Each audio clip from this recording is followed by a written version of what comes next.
Okay, we're live. Ladies and gentlemen, welcome back to the channel here. It's me, George, once again, in the middle of the night. I know it's pretty late, but I just had to do the show. I was planning to do this earlier today about a move that President Trump made, which was really interesting. And now there's another story on top of the story that I was going to talk about originally. And it's a literal political earthquake. And I don't know how I feel about it. It's just going to be really intriguing to watch my thoughts get processed through the show tonight. But we'll see how that works out.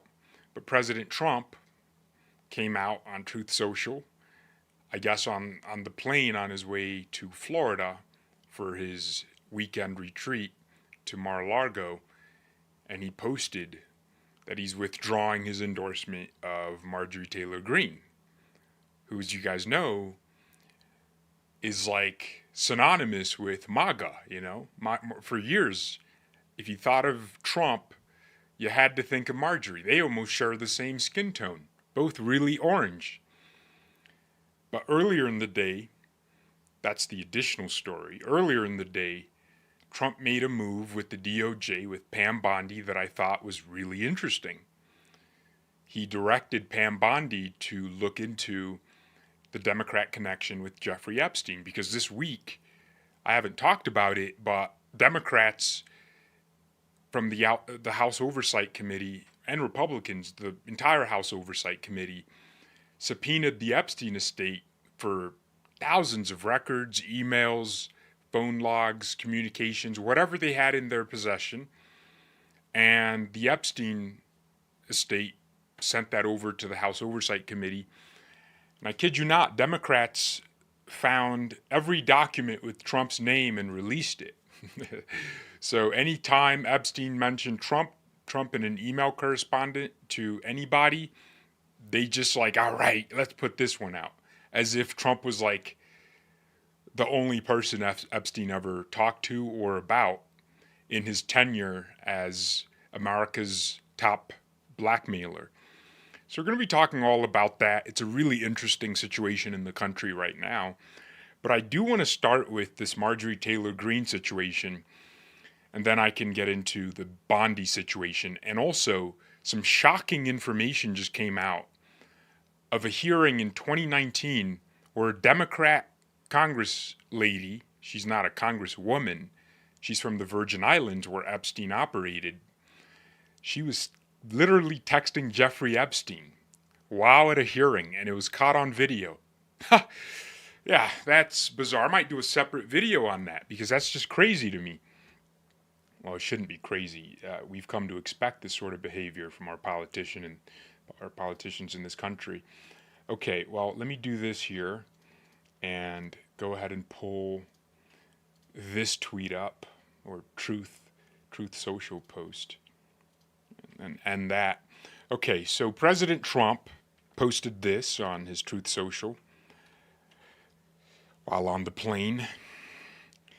I am withdrawing my support and endorsement of Congresswoman Marjorie Taylor Greene of the great state of Georgia over the past few weeks, despite my creating record achievements for our country, including a total and complete victory on the shutdown, closed borders, low taxes, no men and women sports, or transgender for everybody. It's crazy how he says it like that. Transgender for everybody. Ending DEI, stopping Biden's record-setting inflation, biggest regulation cuts in history, which, by the way, the White House released data about that. Apparently, the regulation cuts have saved Americans and industry leaders $184 billion or something like that, which is insane. Stopping 8 wars, rebuilding our military, being respected by every country in the world, as opposed to being the laughingstock that we were just 12 months ago. Having trillions of dollars, record-setting invested in the U.S., and having created the hottest country anywhere in the world from being a dead country just 12 months ago, and so much more. All I see is wacky Marjorie So Marjorie Taylor Greene, wacky Marjorie Taylor Greene, all he sees her do is complain, complain, complain. Seemed to all begin when I sent her a poll stating that she should not run for senator or governor. She was at 12% and didn't have a chance unless, of course, she had my endorsement, which she wasn't about to get. She has told many people that she's upset that I don't return her calls anymore. But with 219 congressmen/women, 53 U.S. senators, 24 cabinet members, almost 200 countries, and an otherwise normal life to lead, I can't take a ranting lunatic's call every day. It's funny, but it's it's one of those things, right? It's funny, but it's not. I understand that wonderful conservative people are thinking about primarying Marjorie in her district of Georgia, that they are too fed up with her and her antics, and if the right person runs, they will have my complete and unyielding support. She has gone far left, even doing The View with their low IQ Republican-hating anchors. Thank you for your attention to this matter. Make America great again. Random time, right? You just posted this at a random time. November 14th, 2025, 6:31 p.m. Mountain Time, 8:31 p.m. Eastern Time, 5:31 p.m. Pacific Time. So that's one of our political earthquakes. The other one's much more significant. Marjorie Taylor Greene responded, and we're going to look at her response right now, and then we can talk about what we just saw, because this is some insanity going on, like infighting and all that. President Trump just attacked me and lied about me. I haven't called them at all, but I did send him these text messages today. Apparently, this is what sent him over the edge. The Epstein files. Okay? Of course, he's coming after me hard to make an example to scare all the other Republicans before next week's vote to release the Epstein files. It's astonishing, really, how hard he's fighting to stop the Epstein files from coming out, that he actually goes to that level. So this is why the stories kind of merge. So when we get into the Epstein order that Trump gave to Bondi today, yeah, I think it'll kind of make sense why I think they merge the two topics, that is. But really, most Americans wish he would fight this hard to help the forgotten men and women of America who are fed up with foreign wars and foreign causes, are going broke trying to feed their families, and are losing hope of ever achieving the American dream. That's what I voted for. I've supported President Trump with too much of my precious time, too much of my own money, and fought harder for him even when almost all other Republicans turned their back and denounced him. But I don't worship Trump. I don't worship or serve Trump. I worship God. Jesus is my Savior.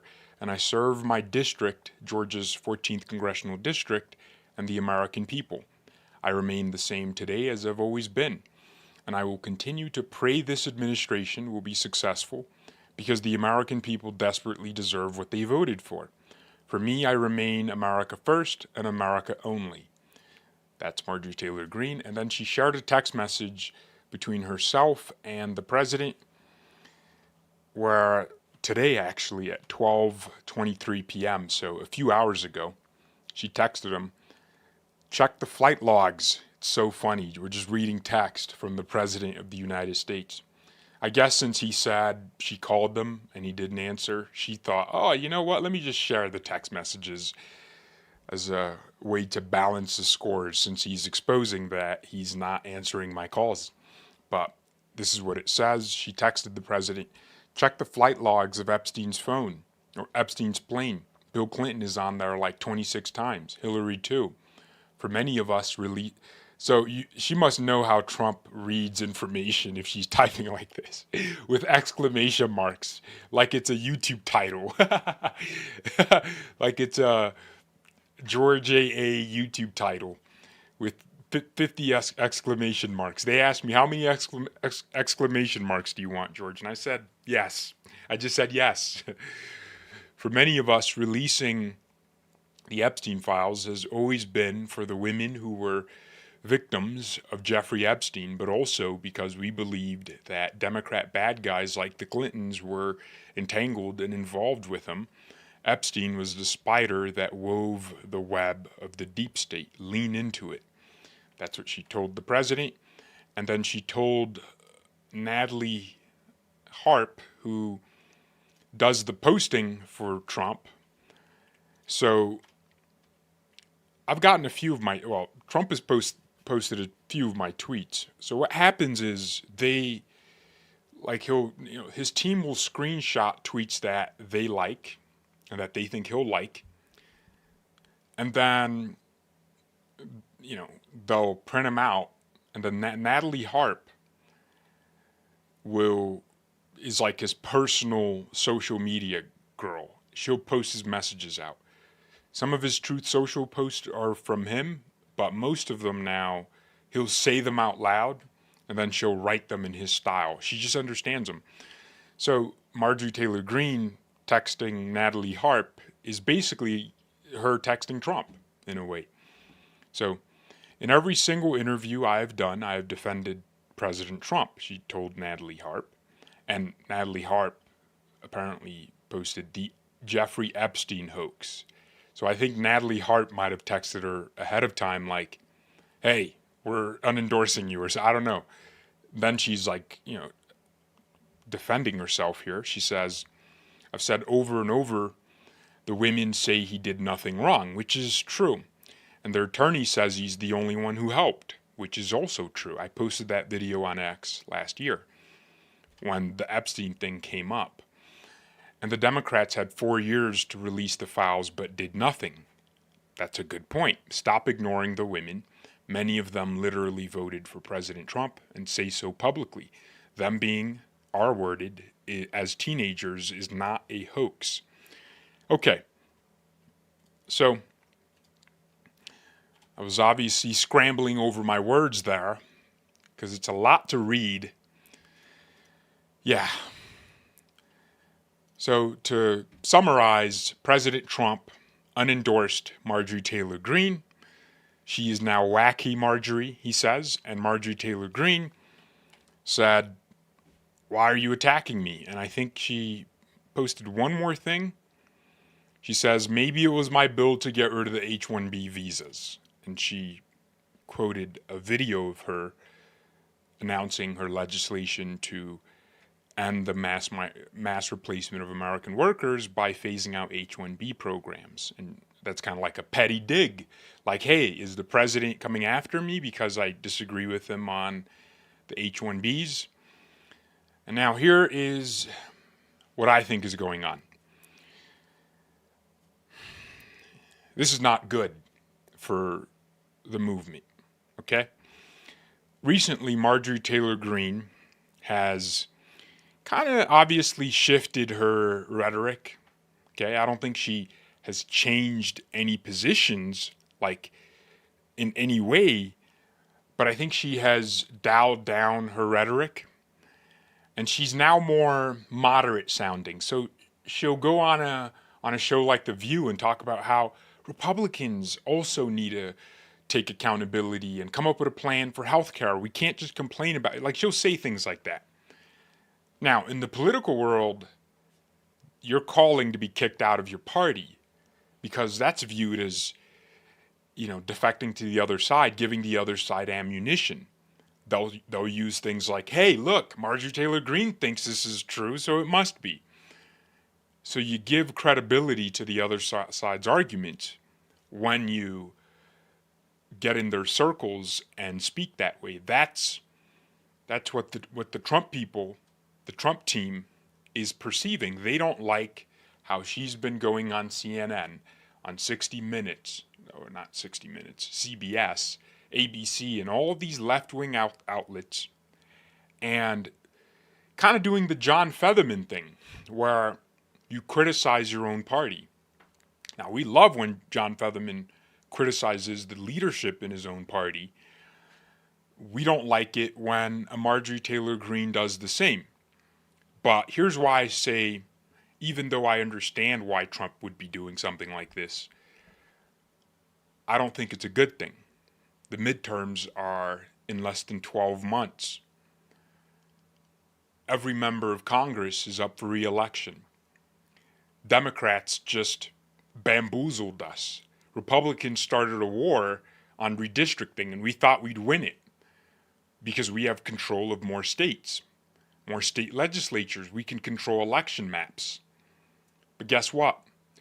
Trump said we're going to make the maps redder and add 50 billion Republican seats. And Democrats were like, yeah, we're going to do that in California. They passed Prop 50, I believe that's the name. And now they're going to have like an extra 5 Democrat seats in California, and Republicans will be lucky if they get 4. California has over 50 U.S. congressmen. So Democrats, as things stand, control the House in the midterms unless Florida and Texas and all the other red states can do something.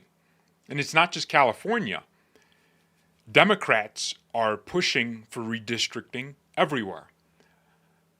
Some radical judge in Utah, not sure who appointed him, in Utah, gave the Democrats a seat, ruling that the map created by the Republican legislature was unconstitutional. So she literally picked a map that gave Democrats a seat in Salt Lake City. So essentially, Republicans started a fight over redistricting, thinking we could do it, and then the Democrats actually did it. And now Republicans in Indiana are saying we're not going to approve the map that gives Republicans an extra 2 seats, I believe. In Florida, DeSantis is still working on that because the state legislature is skeptical about whether or not they can actually even achieve something like that. New York is probably going to redistrict and give Democrats 1 billion seats. So the Republican majority is vulnerable.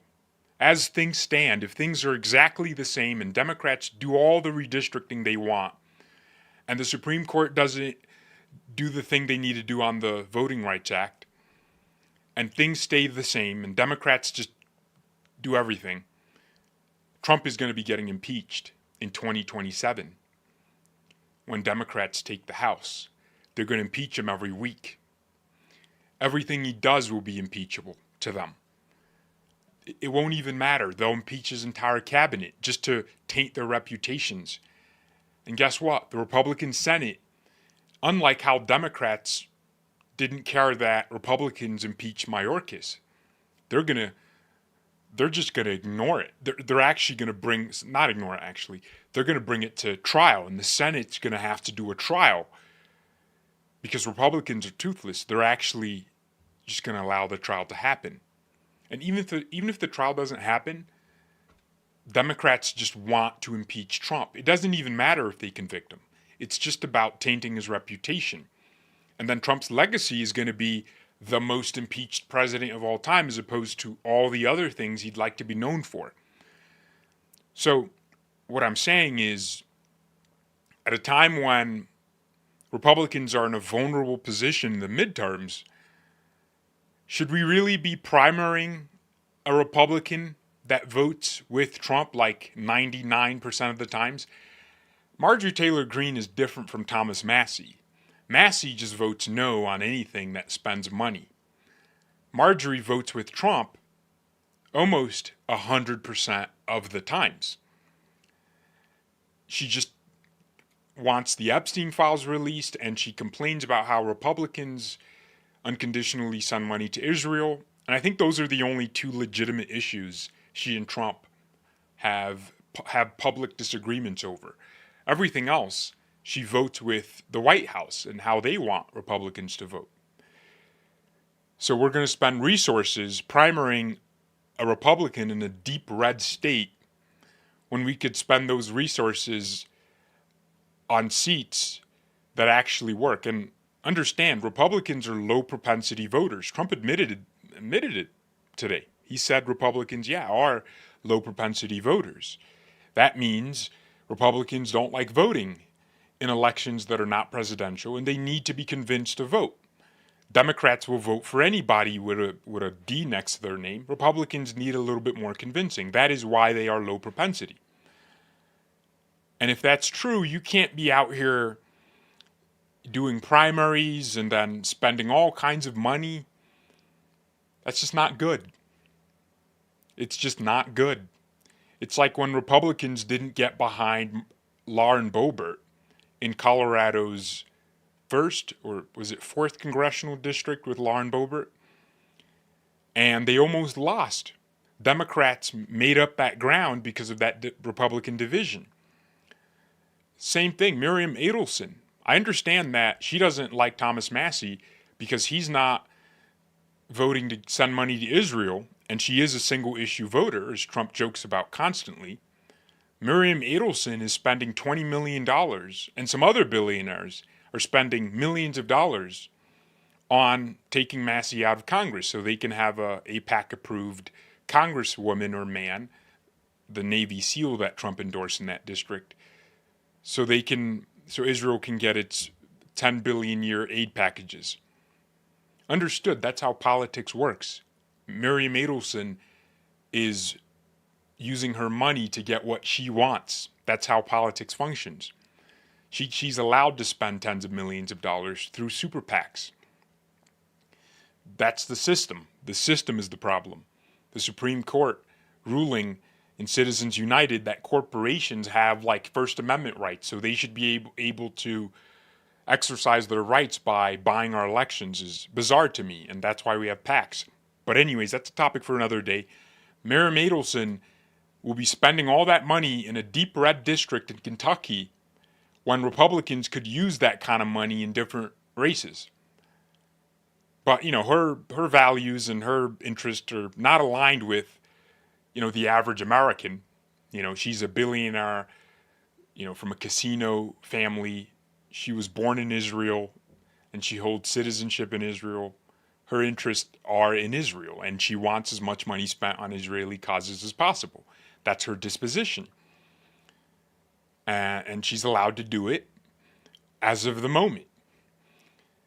But it's like, if you're really on the side of, MAGA, if you're really on that MAGA side, shouldn't you spend more money on other races? I know Thomas Massie just doesn't vote with Republicans on anything, but it's like, if you actually think about it, it's like only on 10% of issues that he doesn't vote with Republicans, but on everything else, he'll vote with the Republicans on every other bill, just not on the spending stuff. But anyways, this is where we're at, right? We are in a vulnerable position. And politics is a very dirty game. Democrats are going to pull shenanigans in 2026. And they're already starting. I mean, they're going to make California almost 100% blue. They're going to redistrict New York. They're going to do Illinois. And then Republicans don't have the balls, the cojones to do the right thing. And so that's why I think this is bad. That's why I don't like this division. I don't think we should be like primarying Marjorie Taylor Greene. Now, with Marjorie Taylor Greene, I didn't like that in 2022 or 2023, early 2023, when Republicans took the House and Matt Gaetz led the effort to oust Speaker Kevin McCarthy, that she was one of the lone McCarthy supporters. I didn't like that. She was like in love with him, it seemed like. And it seemed like she had abandoned her independent streak, her carefreeness, her, attitude. She was known as like the anti-establishment Republican, and then all of a sudden, it seemed like Kevin McCarthy had found a way to tame her. And I didn't like that. I thought it was very poor. But other than that, Marjorie Taylor Greene, I've always kind of understood her quality and quantity. She's like a trumpet, which is funny. She's a lot more like Trump than Trump would admit. They'll say whatever they have in their mind. Right? Marjorie's moderating herself a little bit more, but Marjorie was like talking about Jasmine Crockett's eyelashes and nails and weave, like like that's something Trump would say, right? She was wearing a MAGA hat while Joe Biden was given the State of the Union, knowing she could get in trouble. She got kicked off of committees because they said she was a conspiracy theorist. She's literally what like a Trump would be if he was in the House. Like in and she came into Congress, and one of her first actions was to vote to not certify 2020 because she was like, we have to fight for Trump, while every other Republican, essentially every other Republican, cowered and caved to the Democrats. So I've always understood that she is like, she's not going to be like an effective legislator. That's always been a criticism I had of her. She's not a legislative legislator. Somebody that makes things happen, passes bills. But she is just like a voice, a platform that can push the other side and just annoy them so much that they see her and they're just like, you know? And she makes like other Republicans, the more effective ones, look nice by comparison. That was her quality and still kind of is. It's going to take a while for her to, not be seen as that figure that is supposed to be hated. That's why, if you go on TikTok, she's going viral on both the left and the right. The right is annoyed that she's going on The View, but the left is like, wait, Marjorie Taylor Greene is on The View? Like, is this the same Marjorie Taylor? So for them, they're seeing like a different version of her. And, the reason they're so shocked is because they would never expect that from someone like her. They expect her to be unreasonable and loud and, cruel to them in their eyes. And so she is a voice. I mean, look, how many followers does this woman have? 5.1 million. Most members of Congress, like your member of Congress from your normal Republican district, has like at most, I don't know, like 100,000. She has 5.1 million. She's a national figure. So, what am I saying here? I'm saying that I always understood her qualities, and she annoyed me with Kevin McCarthy, and she's done things in the past that were like, ugh, that's making us look bad. But do I think now is the time to divide this base even more? No. It's not like Marjorie Taylor Greene is becoming far left. No. She's probably becoming far right, further to the right. She's going further to the right in her policy stances. Recently, she said something about, we shouldn't be deporting all these workers, these construction workers. And I just didn't agree with that. But, I still thought, okay, whatever. It's one of those things. So that's President Trump's beef with Marjorie Taylor Greene. Now, the Epstein files. Let's get into that, because that's a very, very big topic, right? The Epstein files. I'm going to say this, and it's true. The Trump administration brought the Epstein situation on themselves, right? It was Trump in his interview with Lex Fridman. I remember this because I was one of the people that posted the clip, and it got millions of views. It was Trump when asked by Lex Fridman, would you release the JFK files? And he said yes. The MLK files? And he said yes. The Epstein files? And he said yes. And then he hesitated and said, well, there's some people who were named in there that are probably innocent, blah, blah, blah. But it was a campaign promise. And, so that was a public statement from Trump himself, right?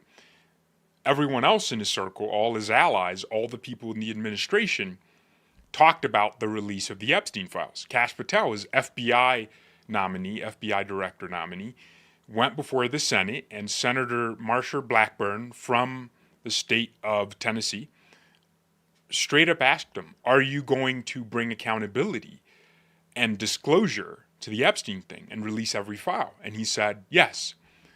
He said, we're going to go after these people. That was the expectation, right?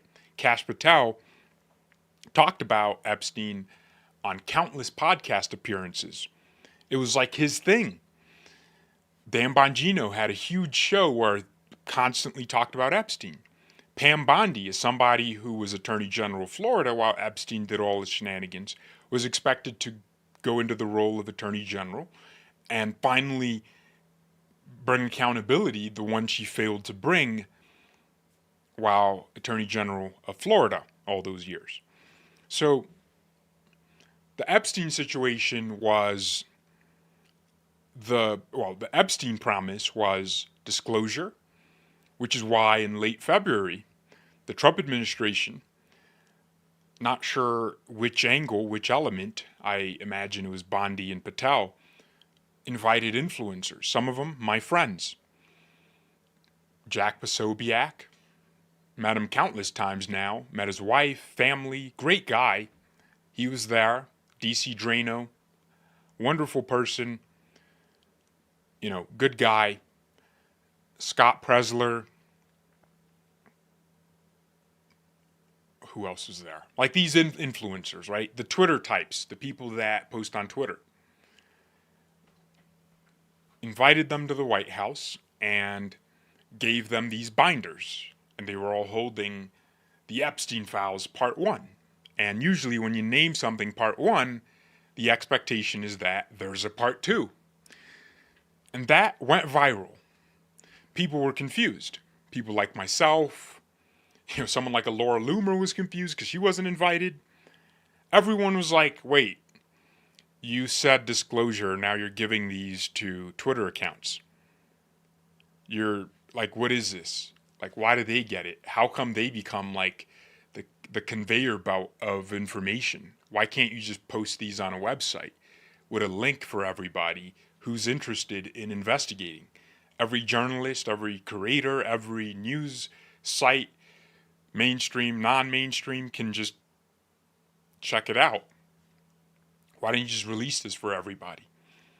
And the administration was under tremendous pressure. Everyone was like, why is no one major allowed to see this? Like, why only these influencers?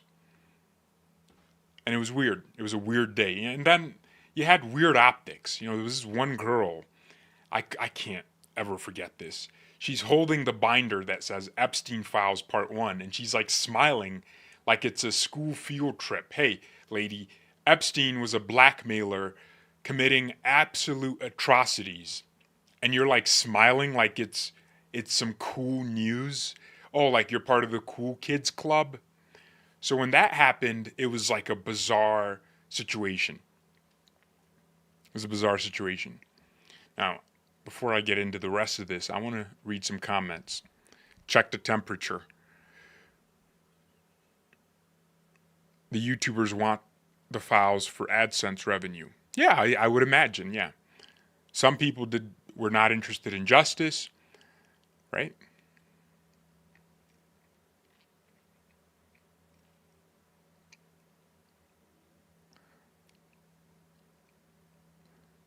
Okay, cool. All springs are sprung, wheels off. Okay. It's hard to care when you and your family are suffering.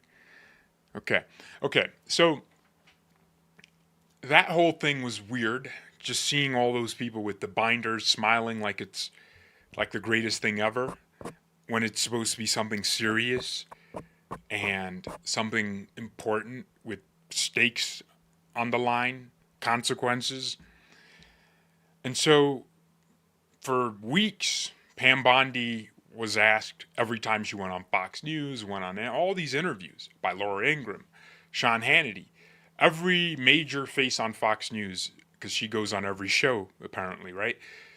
They'd ask straight up, what's the progress with the Epstein files? You guys did that phase 1. What's the progress? At the same time, the influencers were getting pressured to release the information. And they actually did. And it turned out to be the same information everyone else already knew. It was like, the same details, same emails, same names, same like flight log or whatever. So it wasn't anything new. But Bondi said, oh, actually, the files are on my desk for review. And we're talking a lot of names, right? Big names. We're talking a lot of footage, a lot of evidence. And we're just going through it and we're making sure to redact victims' names. But we're going to release everything soon. Just stay tuned. Bondi said this. The Attorney General of the United States consistently said the files are on my desk. And what does that mean? It means that she's reviewing and they're going to be released at any point. And Kash Patel would maintain the same thing. And then she said something in one interview which was like, stay tuned at this date, like tomorrow or the day after, one of those kind of things. So everyone's expecting a drop of information on a specific day.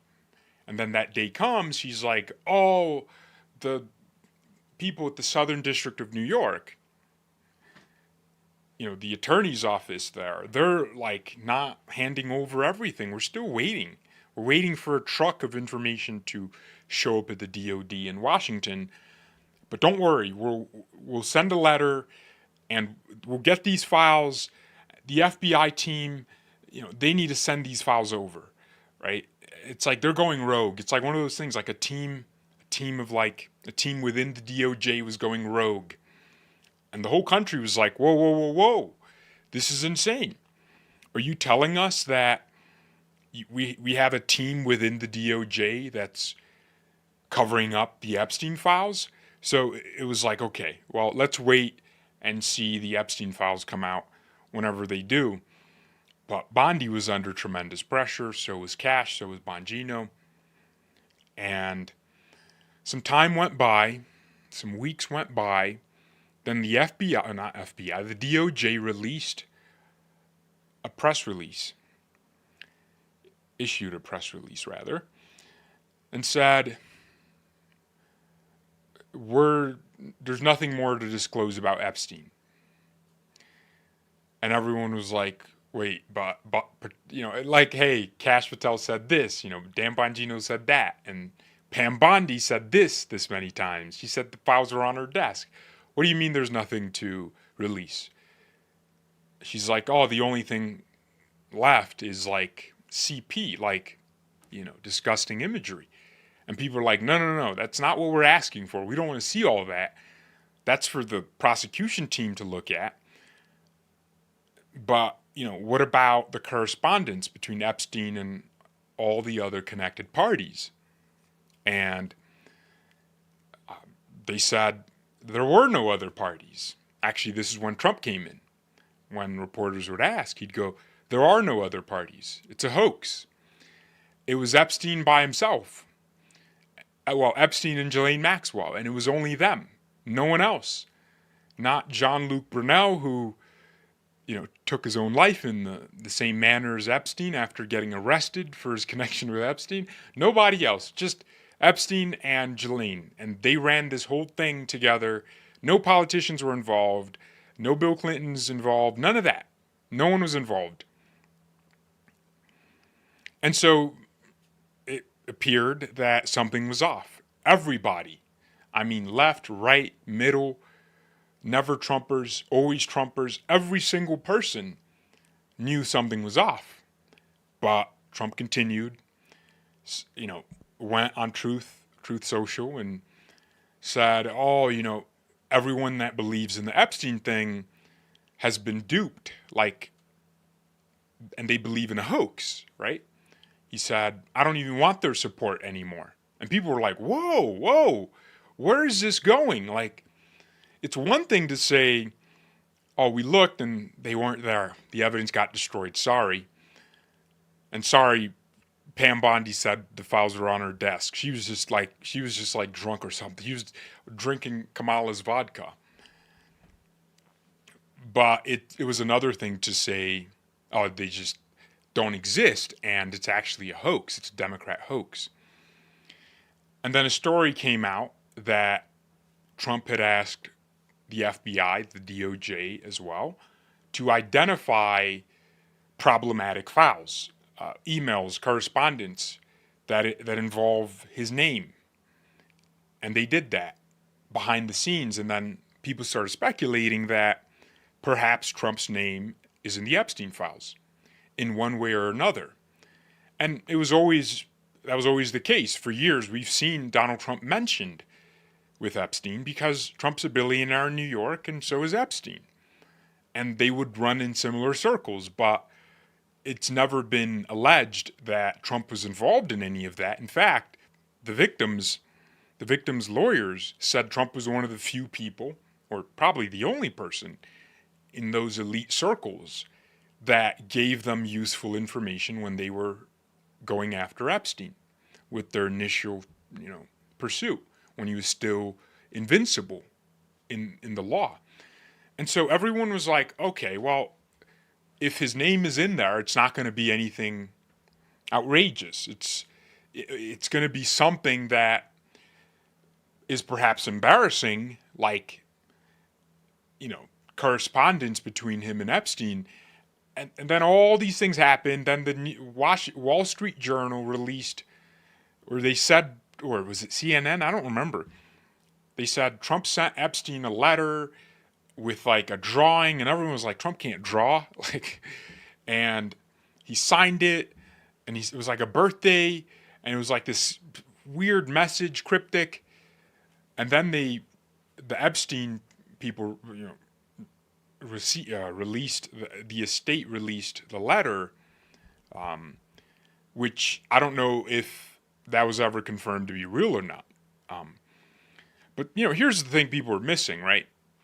People think that when you mention Trump and Epstein in the same sentence, then that incriminates one as the other already is.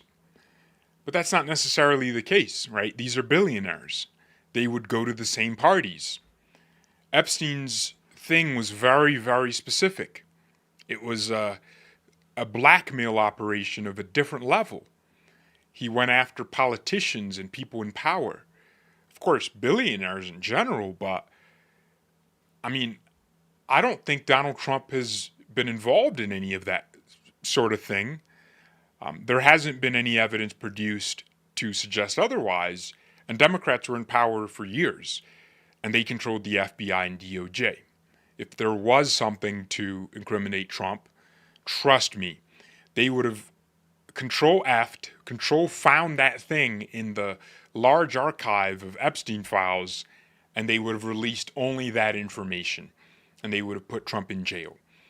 It would have been easier to put him in jail that way than coming up with Fannie Willis's RICO and Alvin Bragg's hush money nonsense and Letitia James defrauding the banks case, all cases which have fallen apart ever since being launched on the president. So Trump, if he was really into that stuff, it would have been found.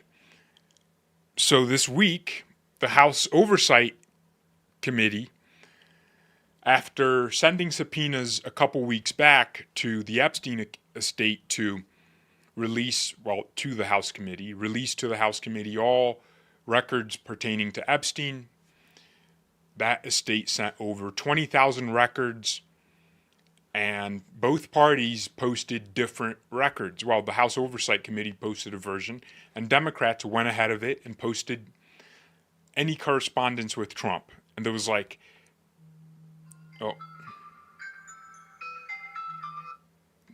my alarm's going off. Any correspondence with Trump.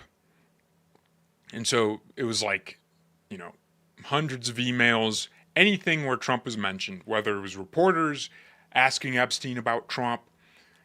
And Democrats thought what it would do was show people that Donald Trump was behind all this. But all it did was reveal a very interesting nuance to Epstein and Trump's connection, which is Epstein did not like Trump. Epstein was definitely a liberal. And, there was an email of someone asking Epstein to blackmail Trump. And it either seemed like Epstein was talking about Trump as if he had something on him, almost as a way to show, like when someone's like, hey, do you know the secret? Or do you have something on this guy? And he's like, oh yeah, of course I do. Like to boost his own power and reputation, that's how I would imagine it. But none of the emails incriminated Trump, or none of the victims incriminated Trump. The victims have spoken extensively about who they met and who they didn't meet. And Donald Trump is usually never in, or Never in there. I have not seen a solid accusation of any sort. All the accusations we get about Trump are from E. Jean Carroll and those kind of dorks, right? Stormy Daniels. And it's like, yeah, those are the kind of accusations tied to Trump. There's nothing else. There's really nothing else. So that's the nature of it. But when I say that the Trump administration brought this on themselves, is what I mean by that is they could have just said, all right, look, your name's in there a lot, okay, but we just need to disclose this and do a press conference. Explain to the people. It's not hard. Hey, look, I knew this guy because he was a billionaire and as I was a billionaire. He was in New York and I was in New York. But I didn't do anything nefarious. I wasn't up to any of that nonsense. Now, the media would, run with that, saying, "Oh my gosh, he's saying he was in them," and they'll, clip it out of context. But they were going to do that anyways, which I feel the damage is worse now, because now we transition. See what I did there? Now the president has directed Pam Bondi to investigate Democrats' connections to Jeffrey Epstein, namely former President Bill Clinton, his relationship with Jeffrey Epstein, and Epstein's involvement with former Treasury Secretary Lawrence H. Summers and LinkedIn founder Reid Hoffman. He also called for them to investigate the banking company J.P. Morgan Chase and many other people and institutions. Trump suggested that those connections deserve more scrutiny than his own relationship to the disgraced financier. I don't know why they call Epstein a disgraced financier. Just call him what he is. The president did not specify what aspects of their relationship should be investigated, but all have connections to Epstein that have been publicly reported. Several were mentioned in a tranche of documents related to Epstein that was released on Wednesday by the House Oversight and Government Reform Committee. Hours later, Bondi said on social media that Jay Clayton, the U.S. Attorney for the Southern District of New York, would be leading the investigation. She called him one of the most capable and trusted prosecutors in the country. The district Clayton leads indicted Epstein in 2019. As with all matters, Bondi added, the department will pursue this with urgency and integrity to deliver answers to the American people.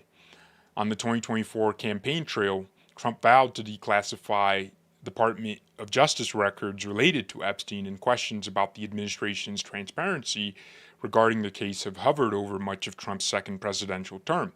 Democrats and some Republicans have alleged that there has been a coordinated cover-up to keep a majority of the Epstein files secret. All right. Earlier Friday, Trump said in a social media post that Democrats should not waste their time trying to connect him to Epstein, writing that Democrats are doing everything in their withering power to push the Epstein hoax again. The president, who was mentioned by Epstein and his associates in several instances in the files released this week, also argued that the Democrats' ongoing pursuit of information about Epstein's connections was an effort to try and deflect from the lengthy government shutdown that ended on Wednesday. Well, I wouldn't say that's why Democrats are doing it. They're doing it because the Epstein thing, whether you like it or not, is a popular subject, right? It epitomizes the very problem we have had with our government for years, which is why everyone is still so focused on it. The reason why it epitomizes everything is we're talking about a blackmail ring, right? We're talking about corruption. And our officials, our government officials, not being accountable to us because they are blackmailed. And so in everyone's mind, this is an issue. It's an issue that is a populist issue. So when Trump is the only candidate to talk about releasing the files, and Kamala Harris couldn't because Reid Hoffman was a big buddy with Epstein, and he was a big donor to her campaign, Trump was popular for that reason.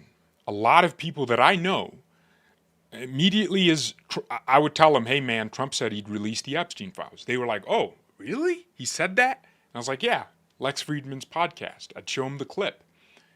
And that would be like the thing they change their mind on, or that pushes them to go vote and actually participate in the civic process.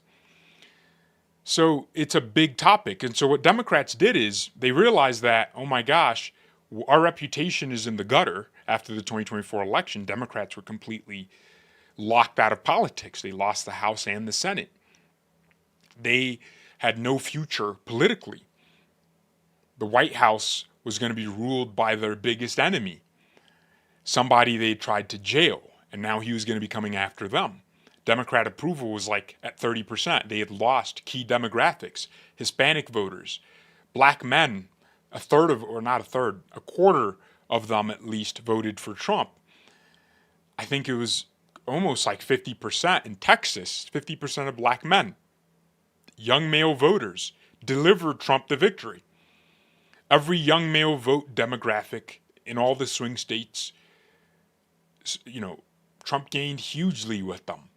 So this is one of the issues they cared about. It's one of the most important issues for the younger demographic. And it's one of the issues that got Trump elected. Disclosure, above, the economic proposals and everything else, everyone knew what he'd do with the economy. Everyone knew he was coming in to give businesses a breath of fresh air and give the economy a new lease and bring manufacturing back. But it was promises like this, like no taxes on tips, release the Epstein files and the JFK files. It was things like this that reminded people that he was actually an outsider to expose everything. So now Democrats are like, oh, we can save our dying reputation by attaching ourselves to this issue that we have never cared about. Democrats don't care about the Epstein files. They could have released them and pursued them in the 4 years they had power. But now they're realizing it's a popular issue. And that's why they latched onto it. And that's why they might take the midterms, because voters are going to be a little goldfish memory like and go vote for these stupid people because of this whole saga. And so that's why I say the Trump administration brought this on themselves. They should have just released everything. We didn't need the gaslighting. Everyone knew what Epstein was about. You didn't need to tell us he did it all by himself. No one believes that. No one believes he blackmailed nobody. Come on. Right? Prince Andrew has been getting accused for years with real victims.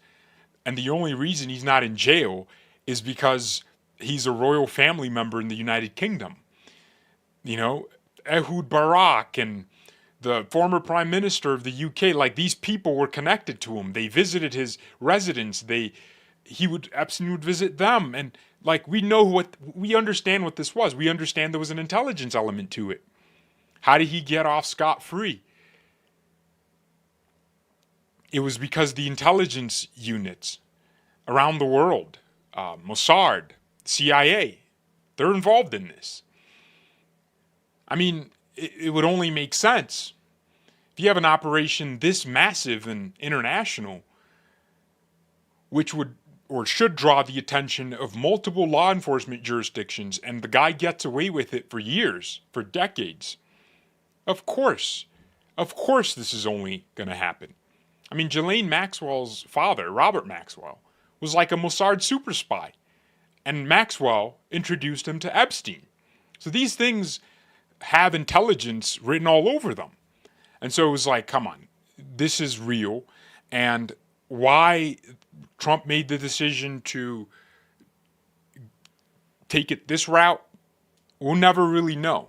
We'll never know, because the Democrats were always going to come out, or not the Democrats, the House Oversight Committee came out with, those documents from his estate.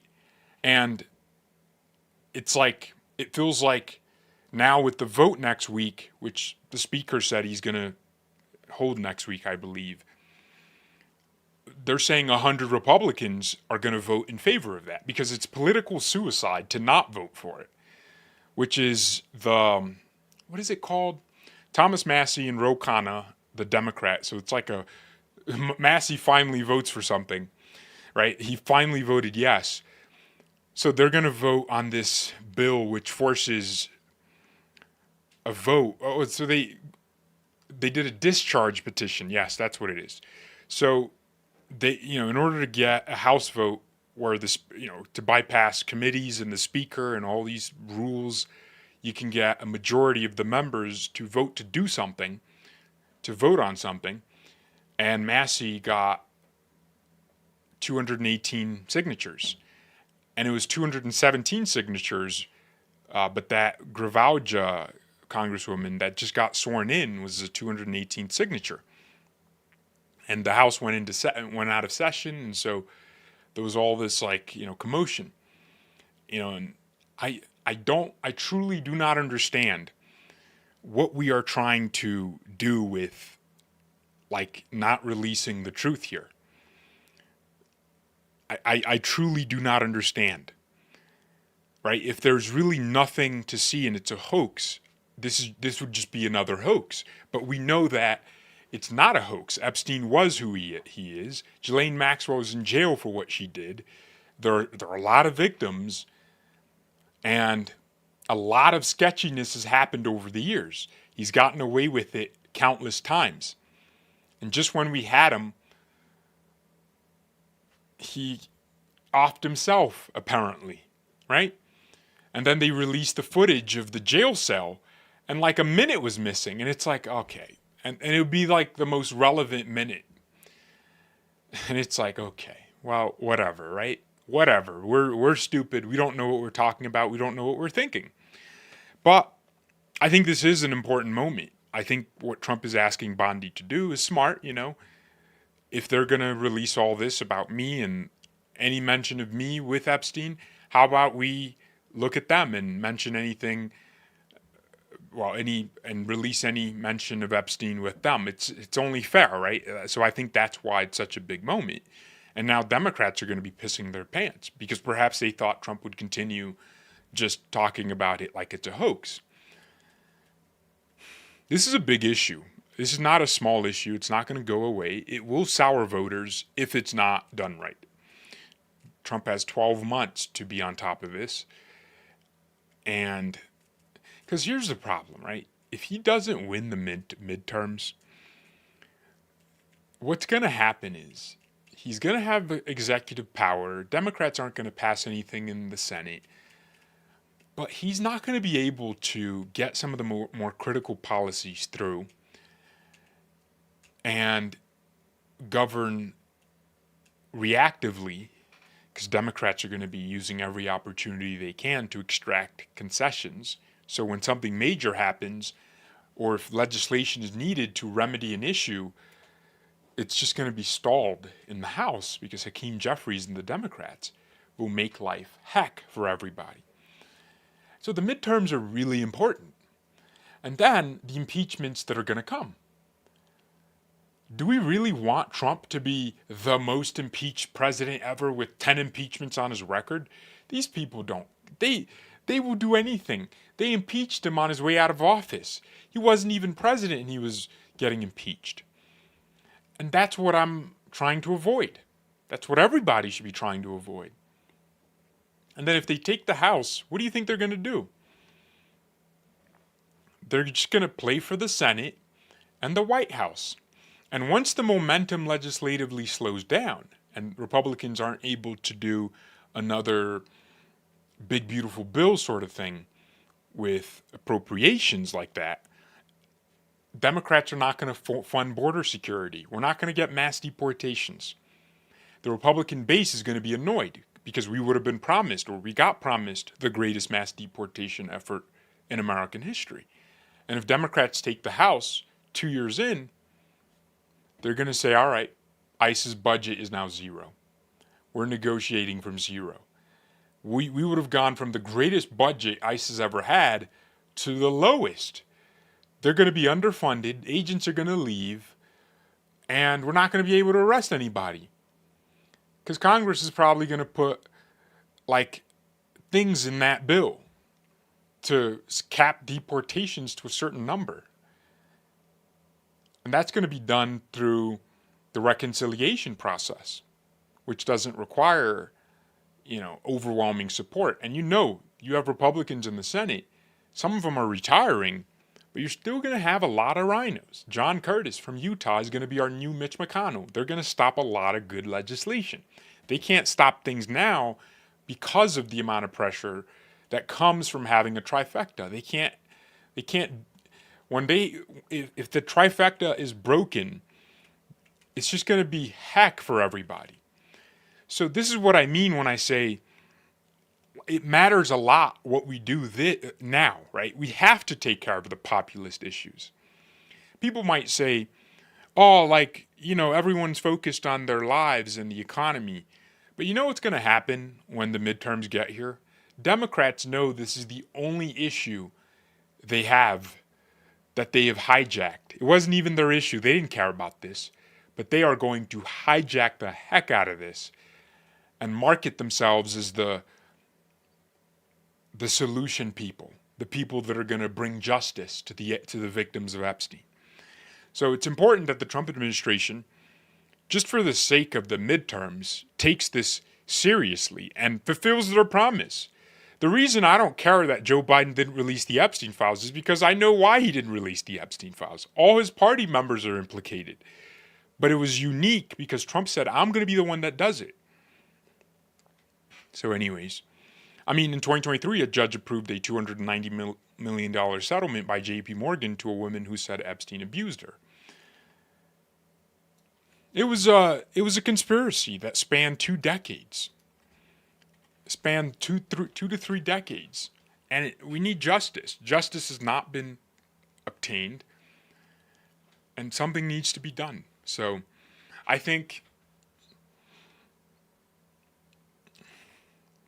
what is reassuring about all this is I just cannot see, Trump being implicated criminally.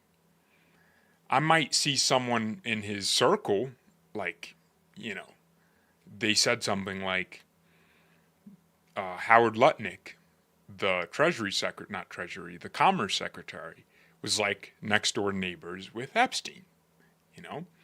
I'm not saying anything about that, but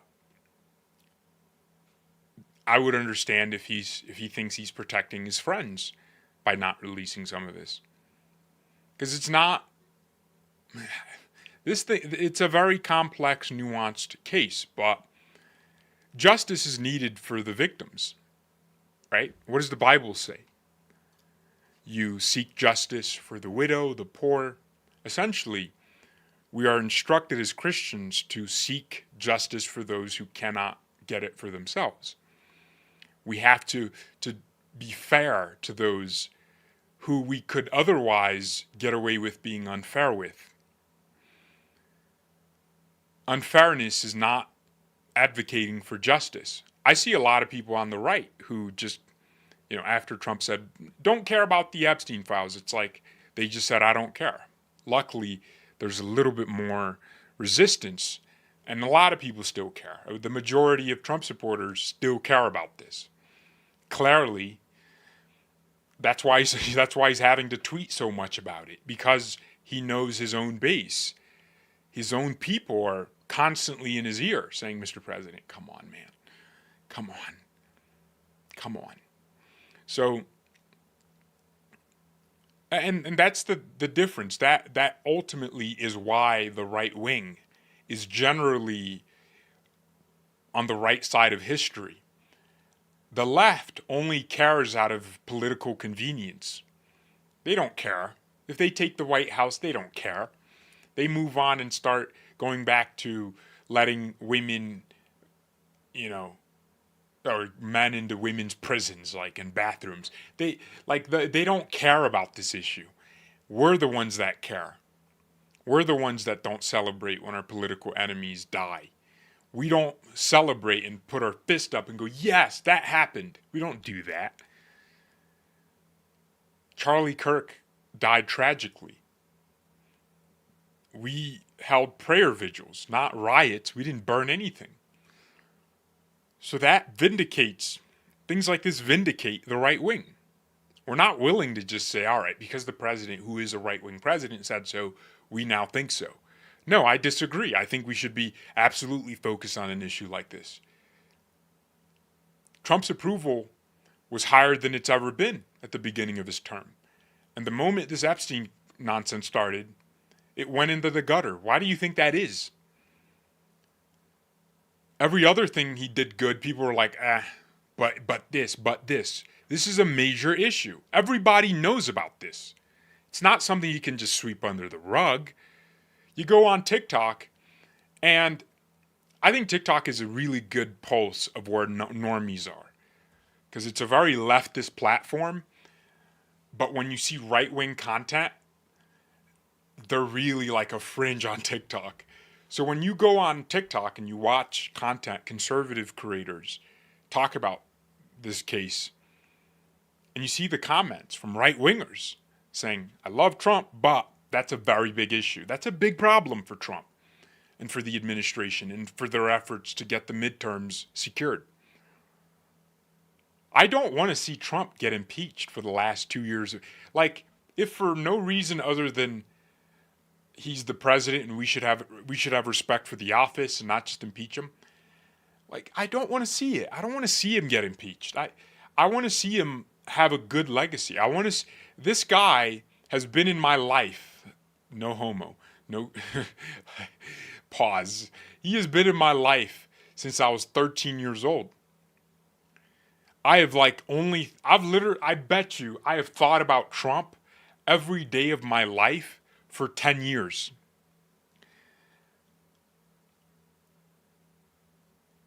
And, one of the things that was so different about Trump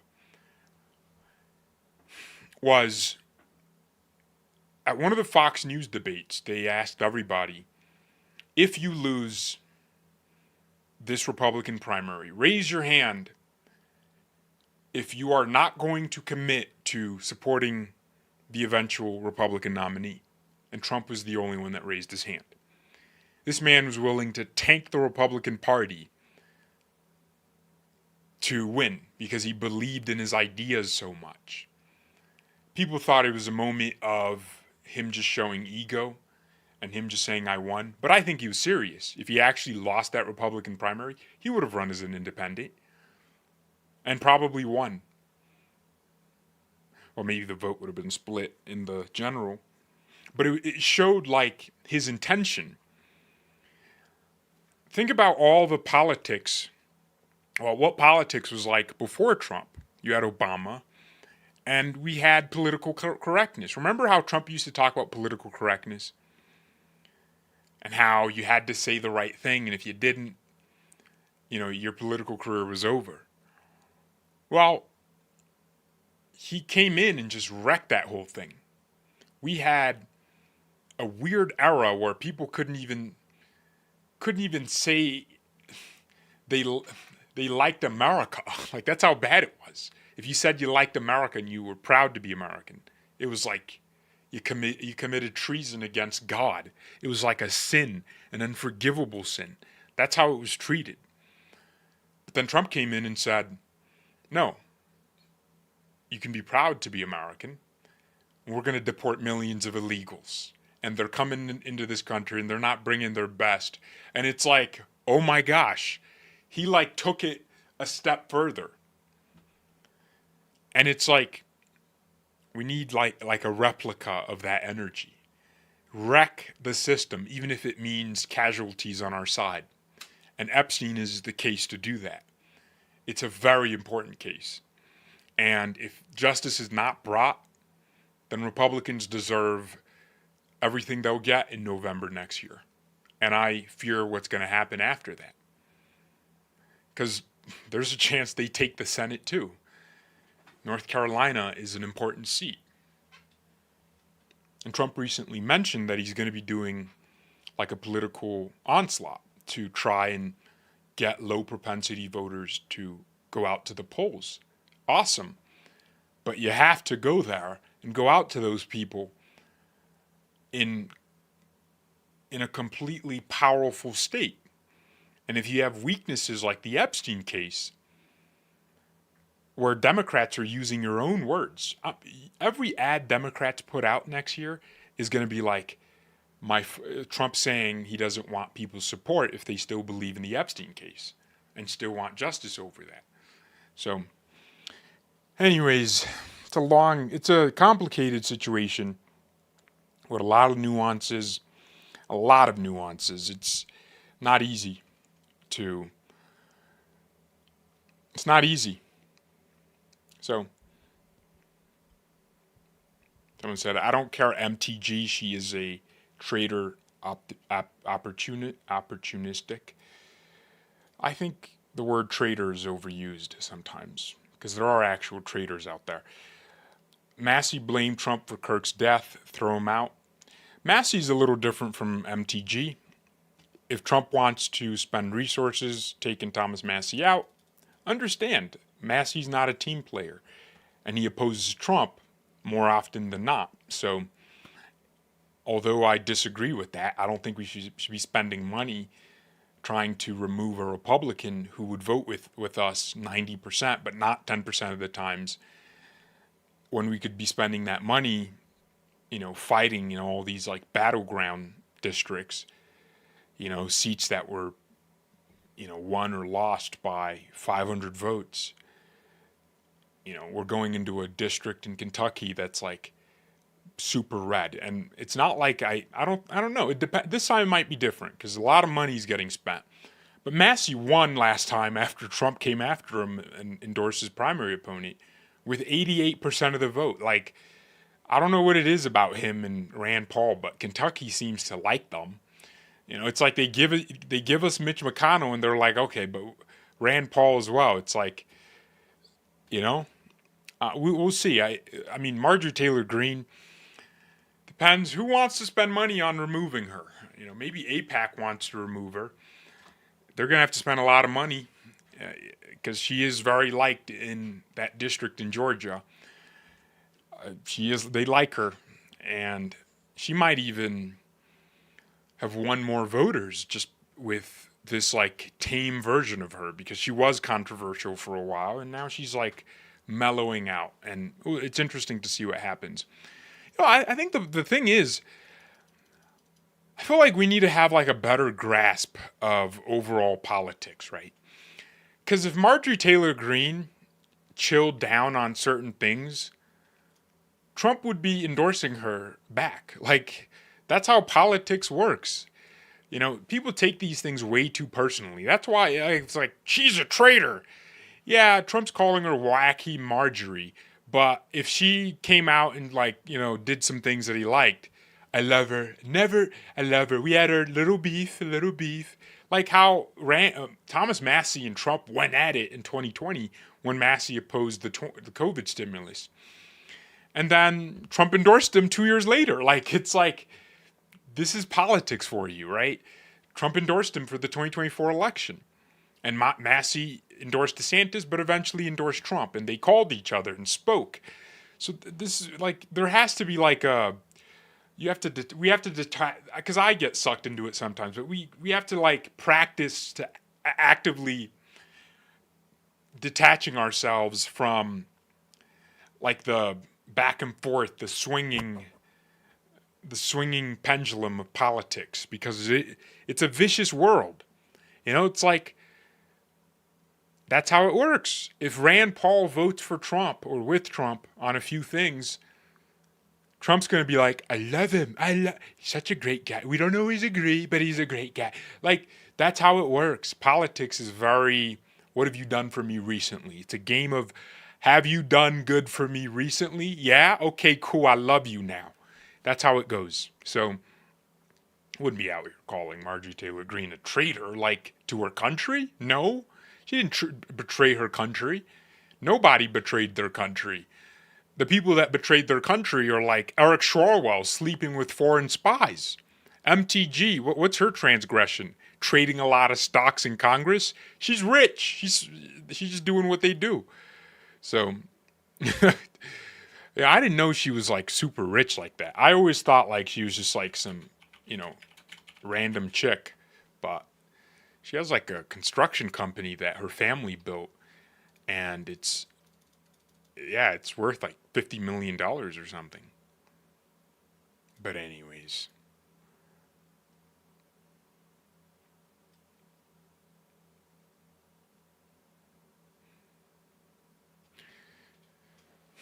Well, you know what I always thought was weird about MTG, and I'm just gonna say it.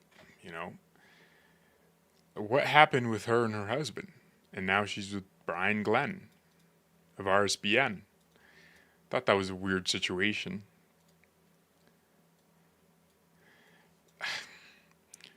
I feel like politics breaks marriages up, man. Like, yeah.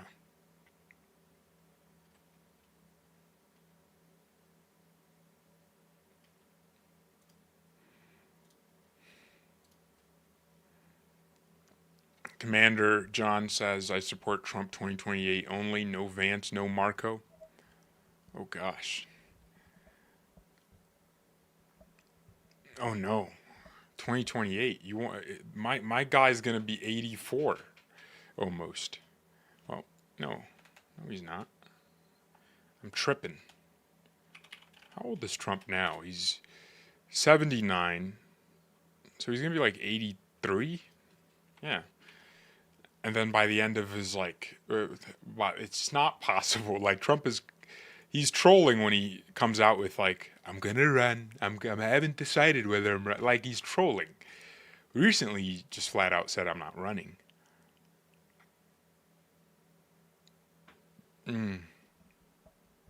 Don't throw a vote away. No, don't throw votes away. I think, but everyone here understands the larger implications of politics, right? If you're watching me in the middle of the night talking about the midterms a year in advance, you definitely understand the long-term implications of political decisions. So you're all going to vote. Like, I don't have to convince you to vote. You know why. Even when you disagree with a candidate, you're going to vote because the alternative is worse, right? It's much worse. Imagine if Kamala Harris was president of the United States and, oh gosh. Oh, it just hurts my brain to think about it. It's the people who don't, consume politics, who are armchair Republicans, who don't necessarily think about politics as much as politics thinks about them. Those are the people we have to get out to vote because Republicans are famously lazy in midterms. They are, unless there's a Democrat president, then they try to come out a little bit more. But that's probably more down to Democrats just not showing up as much. Republicans are just not as on it in midterm elections. Because what is a conservative? Somebody who wants to conserve something, right? But in their disposition, most conservatives are reserved, like literally just calmer, and they want to just live in their woods, in their suburbs, and not do too much. They don't want to go vote every 2 years, every year. They just want to reserve themselves, and they need psyching up to go vote. They need a big stake. But it's hey man, you gotta vote. You gotta vote. So, it's one of those things. So, the politically disengaged is always the issue. Yeah. Think about Christians. If every Christian voted, we wouldn't have had Obama. Well, I think we would have still had Obama. Obama conned a lot of conservatives. He got a lot of them to vote for him. Because his messaging at first was wow, it's not George Bush. People were just ready to see something different. And John McCain, and this is why people were Obama stole the election from John McCain. Really? You believe John McCain, the neocon, that guy was going to win? How about Mitt Romney? Yeah, he was more popular. But, it's one of those things. Obama duped people, and in 2012, he lost, that, I think the Senate, right? He lost the Senate, or at least in 2014, but he certainly won the national election. He was a very popular president. Even to this day, you have people that reminisce, but it's like, what are you reminiscing over? He was like one of the worst presidents ever. He expanded the government like no other. He gave us the Unaffordable Care Act, which Trump actually posted tonight. Mitt Romney and his mom genes. Bush was a horrible president. Did he, the promise of someone like a George Bush, I can understand why someone would be duped into voting for him. I can totally understand it. George Bush, your dad was president and he was vice president under Reagan. And so it's like, we know you and you're not a Democrat, so we're just going to vote for you. And then next thing you know, he's a neocon. But I don't think George Bush wanted to go to war in Iraq. I think he kind of got forced into that by, all the weapons of mass destruction, usual suspects. So, and that's ultimately what was his downfall. He would have been a much more popular president had he not gone to war. It's interesting.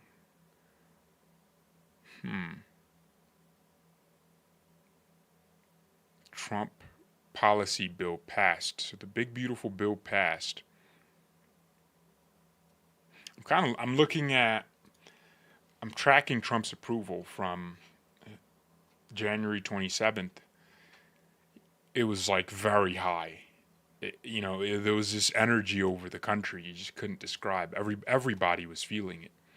Even people on the left, like he was signing executive order after executive order. And then he started firing federal employees, and that was very popular. And somewhere in March, April is when the Epstein thing kind of started, and then March is when it escalated, and then tariffs in May. But the tariffs got announced, and approval might have gone down on Liberation Day, but it rebounded back up from 45 to 46. But yeah, and I think, I don't think the media, the pollsters, are as like wrong about approval. Well, the reason I say the approval might actually be this low at this point is, they are lying. I don't think it's this low, but there is a sense of, even Benny Johnson in his video was talking about it. It was like we were on such a high, and that high had to crash. Like you give your baby sugar, and they have all this energy, and then they crash and go to sleep, and you only see them the next day, right? It's like that, but it's just now I'm hoping at the start of the next year that this approval starts going up.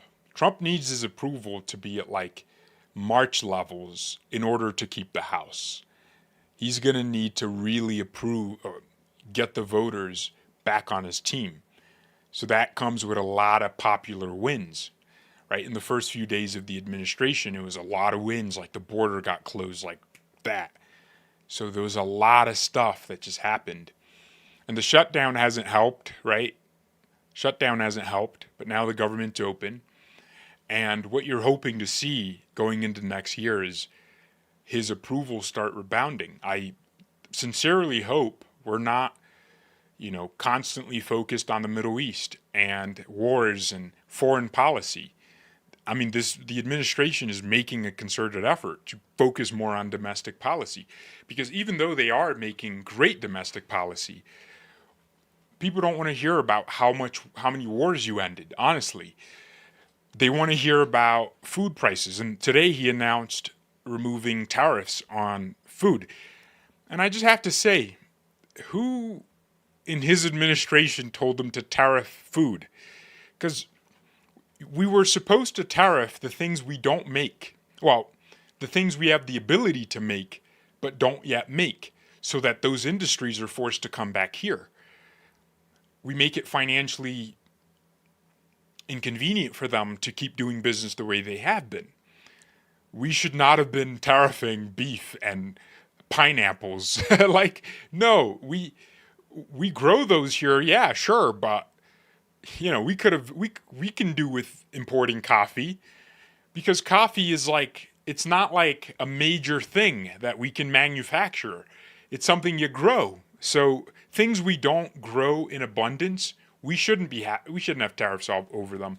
So that's I think him doing that will alleviate prices. And they say that 30% of the tariffs have been covered by consumers, which is great. It's like they made it seem like it was going to be 100% of the cost absorbed by consumers. But supply chains are now rearranging, and you're saying that the worst we're seeing is 30% being consumed by the consumers? Well, eventually that number is going to drop significantly, so prices are going to come down. Tariffs. Yeah, so he lowered tariffs on coffee, beef, fruits, bananas, because some of these tariffs were pretty high. Tomatoes from Mexico will continue to be tariffed at 17%. We don't need to be doing trade with Mexico. And also, he announced some very important trade deals with the Swiss government and Liechtenstein, as well as the Americas. So, El Salvador and Argentina. Argentina and El Salvador and Ecuador and Guatemala. Okay. So, those are going to be pretty important deals. So, Reuters wants me to subscribe again. I hate Reuters. Yeah, look at that. Look at that. And these are important deals. These are trade deals that are going to open our markets, but also open Argentina and Ecuador and El Salvador and Guatemala to American products. So we now have, dozens of countries that are completely opening to the U.S. The EU made their trade deal, but I don't think that got signed yet. So these things are going to start to materialize. People are going to start to see the wins, and Trump's approval will skyrocket. Also, when people file for their tax returns, his approval will go up because they're going to see a lot more money. Waitresses are going to realize, oh, that tax on tips thing actually worked out, because it's not like they're not taking the money out of your paycheck. The government still is. It's just they're going to give it back to you. They could have done it in a lot more in a more efficient manner, but that's how it's done now. So his approval is going to go up, and there's going to be more stimulus in the economy next fiscal year. The government will hopefully spend less money, so less inflation in general. One of the Federal Reserve board governors said inflation was going down, coinciding with deportations, and the expectation was that deportations would increase inflation because higher labor costs and whatnot. But it's doing the opposite. So, yeah, next year will be a very important year for the Trump administration. So they have to lock in right now, though. They need to do right with the Epstein situation and do right with everything else. But they're moving in the right direction. Anyways, my opinion on the MTG situation is it's already been said, and I'm sure you're tired of hearing it, but we'll see what happens. I just don't like us fighting, 12 months, 11 months out from a very crucial election.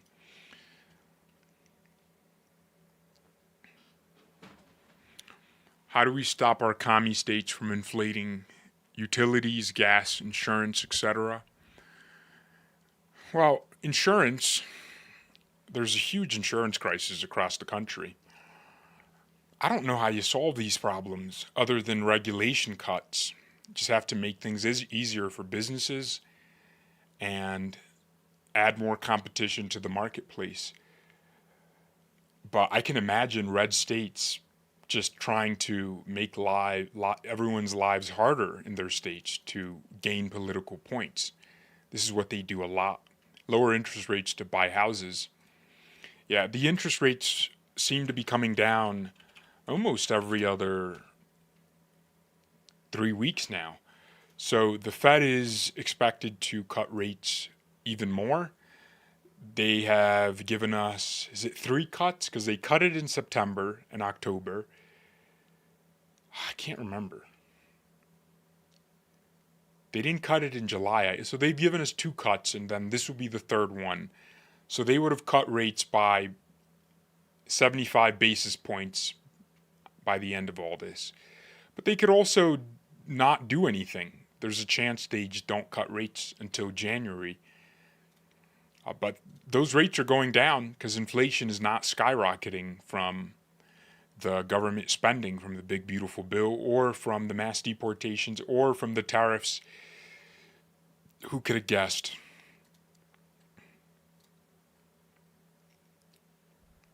In my area, George, there were only 3 Medicare policies to choose from for 2026. Wow. Treat me like I'm a dumb person. But how many should there be, Michelle? How many should there be? Because 3 is low, obviously, right? Some fights are sleight of hand to get your attention on one thing while they do another.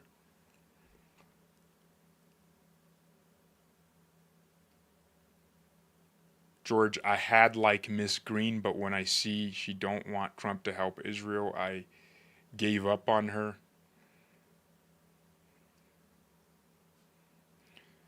Stay strong, stay vigilant, and do the next and dedicated right step. Government gets in the way. True. Last year at this time, turkeys were nearly $4 a pound, but after 10 months of Trump, they are only $1.25. Did you guys hear Target is going to be reducing prices on, was it 100 or 1,000 items?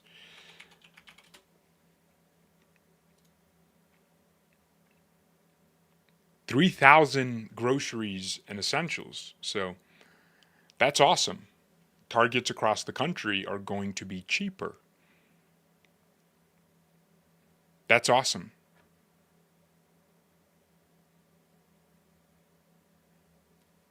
Yeah, they need to reduce those prices, man, because there's this yogurt that I always buy. I really like it. It's from this Mexican store, and it used to be like $3, $5. Now it's like $8, $9. A lot of it is inflation, right? The government printed a lot of money under the Biden administration. They did it under Trump's first term. They did it too, like with the stimulus checks. That was a lot of money getting printed, but that was going to be offset by economic activity because the country was reopening. That was all. It was like essentially a short-term loan because the government was going to recoup so much money from the growth of the economy coming back and everything rebounding. But then Biden came in and spent like even more money than ever. The CHIPS Acts, I think he did something called the Tax and Jobs Acts. Like, yeah, I don't know. These people, man, these Democrats, they spent a lot of money. And they didn't open the country up. They closed it. Okay. This alarm's gone off like 4 times now. And I just keep ignoring it. Here's the solution. Stop printing money, says Black Sigma. I'm here to tell the truth and say Trump is cooked during the midterms after what he said about Chinese students and H-1Bs. We'll see. I am concerned about the midterms. I'm not going to sugarcoat it for you guys because it depends on next year. A lot of next year is going to be really important. Yeah. Next year is going to be a really important year for Trump. And, we're going to have factories start opening up. So we'll see what happens. Anyway, so glad you're back on YouTube, says Choke the Woke. That's an interesting name. Thanks a lot. I am happy to be back. Okay, 50-year mortgages will significantly lower the house payment. So there's criticism over the 50-year mortgage. You have people that say, it rewards the banks, right? Let's say you bought a house, your interest payment over the 30 years would have been $500,000. With a 30-year mortgage, that interest payment, well, the money you end up paying the bank will almost double. It'll go up to like $900,000. That's a lot of money, right? So, the idea is, or everyone's saying, oh, like banks benefit, but I see it this way. Young people just want to see a lower monthly payment. That's all they want to see. They want to be able to buy a house and not just have to rent for the rest of their lives. 30-year mortgages are already long anyways. What's an extra 20 years, right? What's an extra 60 years? And I'm not saying that, it's like the sweetest idea, but it's an option. It's not like they're forced to get a 50-year mortgage. It's just an option. And it's going to mean a lower monthly payment. And that's all most people want to see anyways. Most people just want to rent, but like pay lower. So you might as well get a mortgage that you pay for a long time. And guess what? You build equity. And if you take the monthly savings and put it in an investment account, that money might grow higher than the interest that you end up paying over the 30 years. But how many times do people refinance? People refinance. You can refinance from a 50-year to a 30-year. So it's not like you're just stuck in this mortgage. I think that's just one step the administration can introduce to help people out. Also, portable mortgages. So instead of having to get a new mortgage and pay new origination fees and all of this nonsense and processing, you just take your mortgage and go to another property. Whatever rate you had at your old one, you just take it with you, and you use the proceeds from the sale of the previous to pay down the current mortgage you have. And maybe the bank just adds the principal depending on the value of the new house. That's a great idea. It's like an assumable mortgage, except you actually take it with you, and you keep it assumed by you. Those are good steps. I don't know why anyone would be mad at options, especially if they lower the monthly cost that people are paying to just get housing. If you're a 25-year-old couple right now, the problem is you were told to go to college and do this and do that, and then AI is going to replace you, and it's only a matter of time until you don't know what to do. So you might as well just have some stability. A house with that kind of mortgage gives you a chance to at least start. You can start with a 50-year mortgage, transition to a 30-year. And it's not like you can't pay it off before 50 years. If you make an extra payment of a few $100s in between payments, you can reduce your principal way faster than most people. I mean, a lot of people pay off their houses very quick. They save money, and they put a lot into their down payment, right? So it's not debt slavery. It's just an option, and I don't see why there's a problem with it. So, anyways.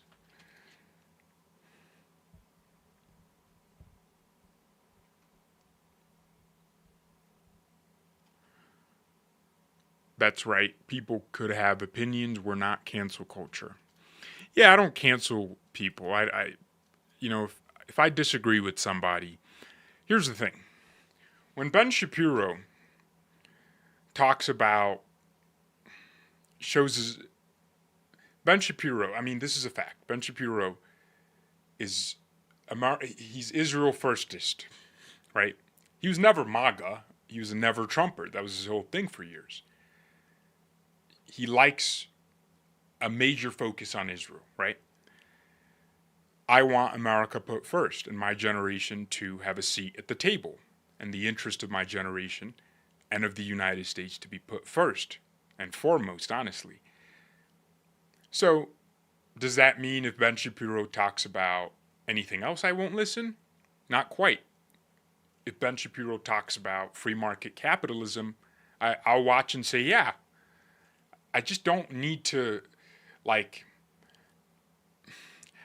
can agree with him on this stuff, but I can disagree. I'm a very good compartmentalizer, not to stoke my own ego, but I think that's a skill set that I have decided to build and hone, where I can just look at somebody and just pick out things I like, you know? What's a really good example of this?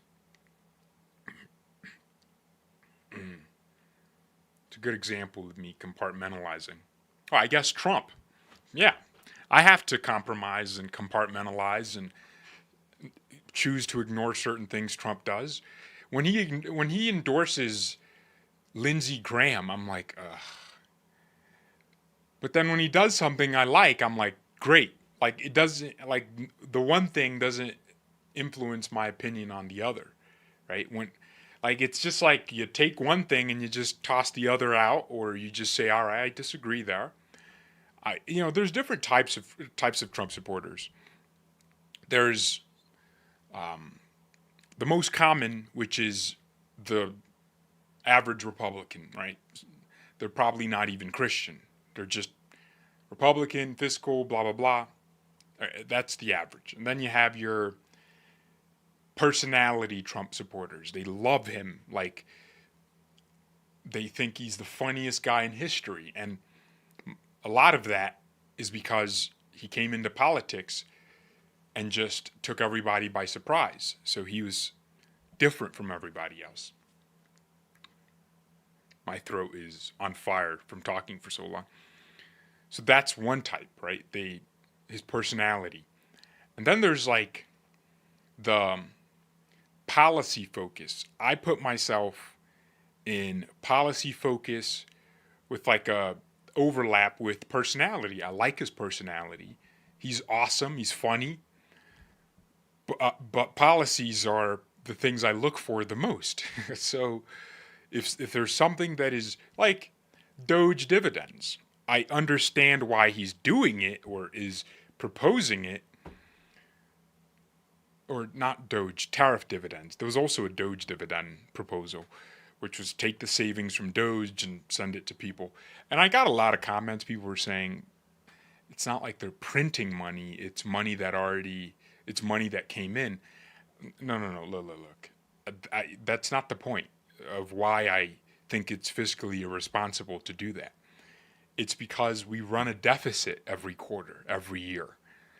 The government spends more money than it brings in.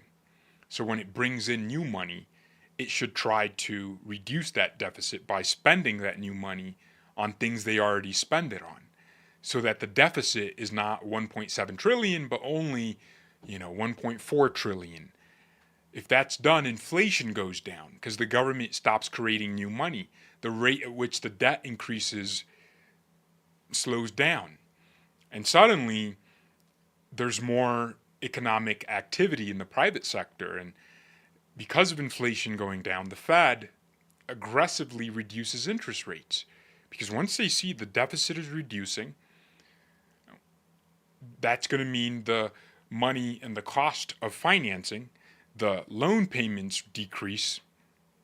We make a lot of money or make a lot of payments to just the interest of the loans we take. That's it's a substantial amount of money every year. And that's why, that's worse than the debt growing so fast. Like if we just had growing debt, but we didn't pay interest and pay out these bondholders, we'd be fine. But the problem is we're paying like 4%, 5%, and different holders of our debt are entitled to different percentages depending on when they bought the debt. So we are paying so much money out. We're paying like almost the Pentagon's budget, $1 trillion every fiscal year, just to interest. So if you reduce the deficit, you reduce that future interest payment. And that means a little more relief, right? A little more relief. But I think the way to actually get that national debt down is growth. I don't think we're going to get out of this with spending because we have too many factions in the Republican Party. You have a Thomas Massie who wants to slash half the government. And he's, not going to be, his ideas aren't going to be supported by Main Street GOP, the House Freedom Caucus, they're awesome. They want to also slash half the government, but they can't agree on how much of the half or which of the half. So it's like, you just have a lot of really, interesting moving parts. So yeah, we'll eventually get there. The way to really do it is to just grow the economy. Trump wants to grow it by 6%. He's targeting 6% economic growth. Is that possible? Absolutely. I think the manufacturing investments are going to drive a lot of that. And if the economy grows by 6%, and Doge can manage to keep cutting, a few million here, a few million there, it at least slows down how much spending we do.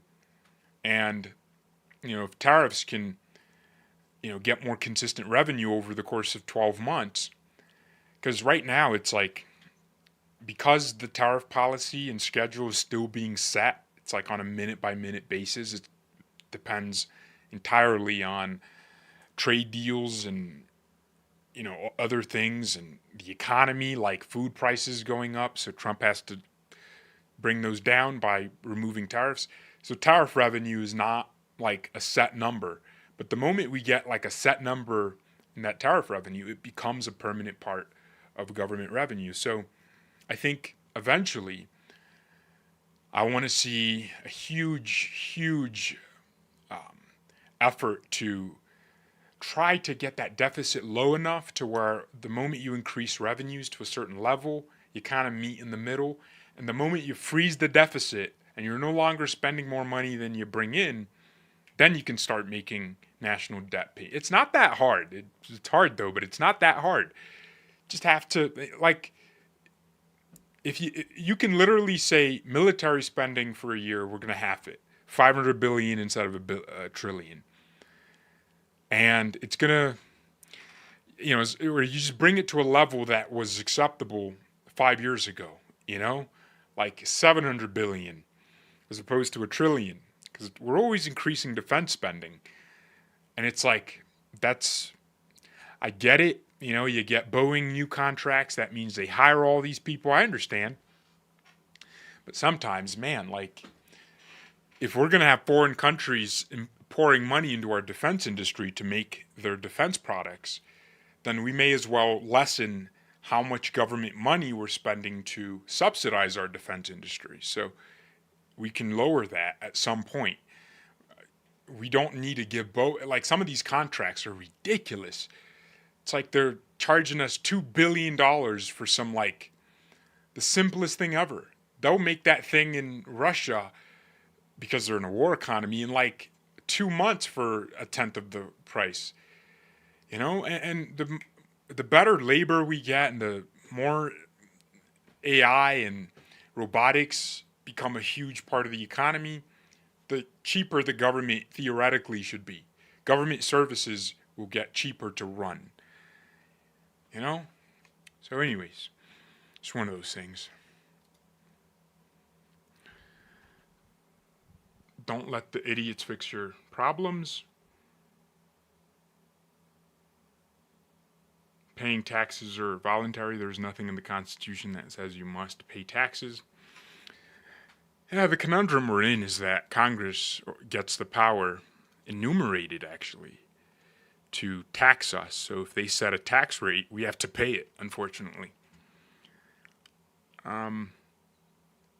If I used my credit like our government, my credit score would be negative 450. Yeah.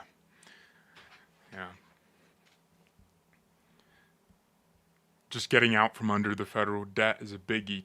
Trickle down will follow. I hope so. Yeah, because inflation would, be almost zero. Interest rates would be really low, which means businesses are going to borrow money to grow at a better and faster rate. And there's going to be more economic activity, and wages are going to grow, and prices are going to remain stale. And when you have wage growth and no inflation, you have a great country. You have an unbelievable country.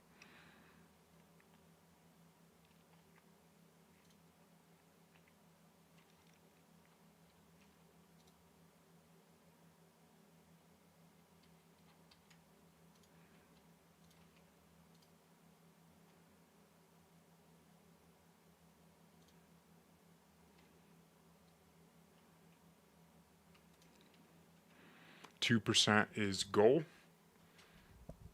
Yeah, that's what the Fed set, but that's pretty hard to hit right now.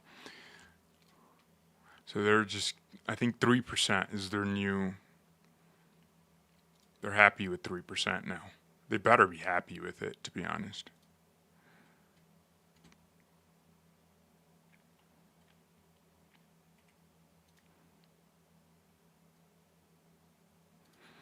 Okay, stable prices and wage growth is ideal. Expect the currency to collapse because of Trump. It's not going to collapse. We wouldn't mind. I wish we could be like China sometimes, where we could just devalue our currency and make it easier to trade, because we're going to be a manufacturing economy again, and if we can transact in our country with cheaper currency and sell at a higher price in dollars, that'd be great. But we're the United States. We're the world's reserve currency, backed by the military as opposed to gold. So that's the conundrum we're in, but it is what it is. If you get taken to court over not paying taxes, all you have to do is ask the judge to show you where in the Constitution it says you must pay taxes. He won't be able to, and you'll win your case. Okay, I would not. I'm not going to be the one to try that. I'm going to pay those taxes. Maybe one day I'll just have the ability to just go, all right, let me just go against the government. But I bet the Trump government would probably kind of let it slide. They'd be like, all right, he voted for us. He tweets about us a lot. Let's forgive him. Okay, all right, guys. Let's pray real quick and then jump on out of here. But I just wanted to do this show because it was such an important one. Okay, Lord, we thank you very much for everything that's going on. Lord, we pray for justice and accountability in really everything. Lord, let your hand of justice execute with vicious speed and give justice to those who need it and those who deserve it and who have been crying for it, whoever they are, wherever they are. Lord, find the perpetrators of evil that you already know are out there and just prosecute them, Lord. You are the divine judge of the universe, the divine prosecutor of the universe. In Jesus' name, amen. Okay, oh my gosh, I almost went to sleep there because I almost fell asleep. Oh man, okay. Tomorrow should be fun, right? We'll wake up and we'll see what happens. Thank you all very much for watching. I will see you guys in our next live stream or video or wherever we see you. Goodbye. Oh, where's everyone watching from? No, it's too late for this. Let's not do that. Good night. Good night.